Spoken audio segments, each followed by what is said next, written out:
Happy Sunday mga kacharing! And since it's Sunday, it's day off day. So wala tayong trabaho ngayon. So we decided na mag-visit kami doon sa bukid mga kacharing, sa bahay ng lola ko. Ayan. Abay, ang sarap mag-unwind doon mga kacharing kasi sobrang natural talaga ng mga view mga kacharing at fresh na fresh talaga. Kaya magluluto kami ng KBL. So today kasi Sunday ngayon. Ayan, papakita ko sa inyo yung KBL. Ayan siya. Wow! O diba ang sarap? Kaya eto na, pumunta na kami sa bahay ng lola ko. So, ayan, dun kami magluluto, tsaka mag-prepare naman kami doon ng mga pangangailangan namin, of course. So, habang pumupunta kami doon, medyo makulimlim yung panahon mga kacharing. So, pero hindi siya mainit ha.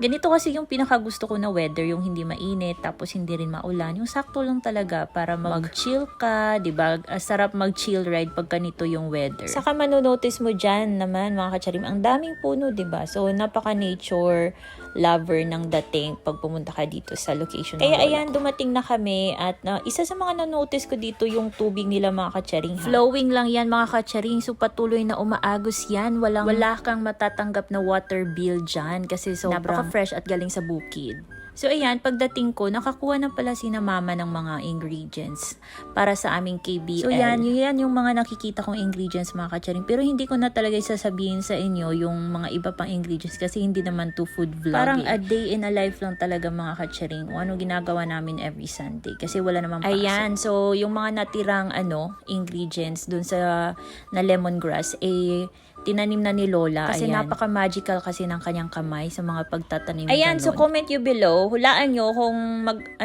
ilan na yung age ng Lola ko, ha? Ayan mga kacharing, papakita ko sa inyo kung paano magtanim ng lemongrass na hindi mamamatay. Kasi ako mga kacharing, walang duda. Pag ako talaga nagtanim niyan, namamatay ka agad. Di ko alam kung bakit gumaganon yung mga halaman pag ako nagtatanim. Parang hindi nila ako French, char. Hindi, mga kacharing.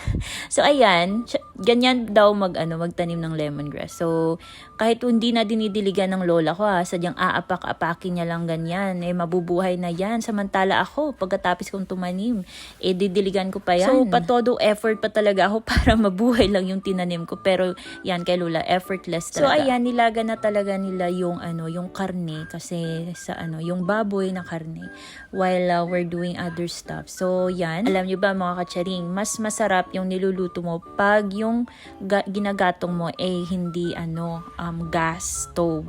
Dapat gamitin niyo yung kahoy, yung mga wood fire. Ganun. Kasi nanonotice ko, pag ito yung gagamitin mo sa pagluluto, parang iba talaga yung lasa kesa i-compare mo sa mga electric stove, ganun.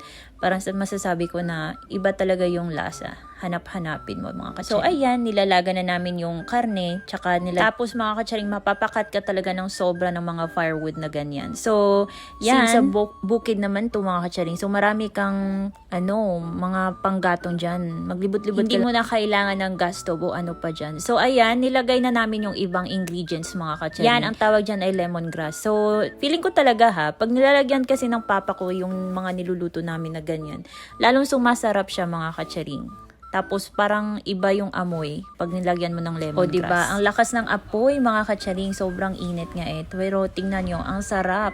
Hindi pa luto yan, pero natakam na ako kainin yan. Yung hindi ka na pala makapaghintay na kumain mga kacharing. So ayan, luto na siya.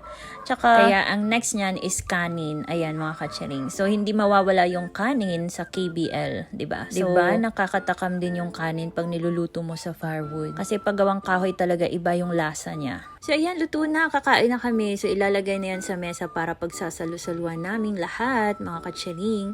So tingnan niyo mga kacharing yung langka, napakalutong. Tsaka yung yung sandok namin mga kacharing nasira, sinira ng papa ko. And that's the final look mga kacharing, ang sarap. Kaya ayan na, kumain na kami mga kacharing. So yan, dapat pag ganito mga kacharing yung ulam mo, hindi ka gagamit ng kutsara at saka tinidor dyan. Dapat kakamayin mo siya ganyan. Alam niyo mga kacharing, may mga secret yan pag kinakamay mo talaga yung pagkain, lalong sumasarap siya. Ayan, so every sandok ng kamay mo, lagyan mo rin ng mga kakaunting mga ulam, ganyan.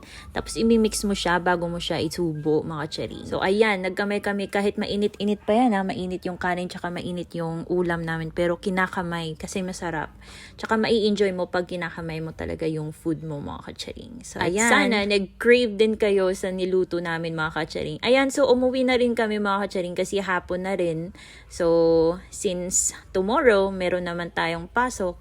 Kaya, uuwi na kami. Uuwi na kami kasi bukas, syempre, Monday, and back to work naman tayo, mga kacharing. So, yan. Napakaganda dito. At saka, sobrang na-enjoy ko yung Sunday ko. So, yan lang ginagawa namin every day off namin. So, pumupunta kami dito para lang mag-chill, ganyan. Tapos, luluto kami ng mga masasarap na ulam, ganyan. Tapos, enjoy mo yung nature, tsaka yung hangin dito, napaka-fresh, mga kacharing. Sobrang walang kahalo-halong mga, imbornal, charing. So, yun lang, mga kacharing. I hope you enjoy this video. Kaya, ayan, shoutout din pala sa kasama ko na cousin ko, ha. Hindi ko akalain ganyan na pala ginagawa niya sa likuran ko. Tapos, ako pa pinapadrive ng motor, o, diba, mga kacharing? Ang ganda ng dito, ng daanan. Napaka-rough road, o, diba? Pero kayang-kaya yan, mga kacharing, kasi alam niyo naman, professional driver yan, charing. So, ayan. Dito na kami banda, mga kacharing, sa bukid na part ng ng daanan, papunta sa bahay ni na Lola. At dito yung pinaka-favorite ko na view dito sa bukid na to.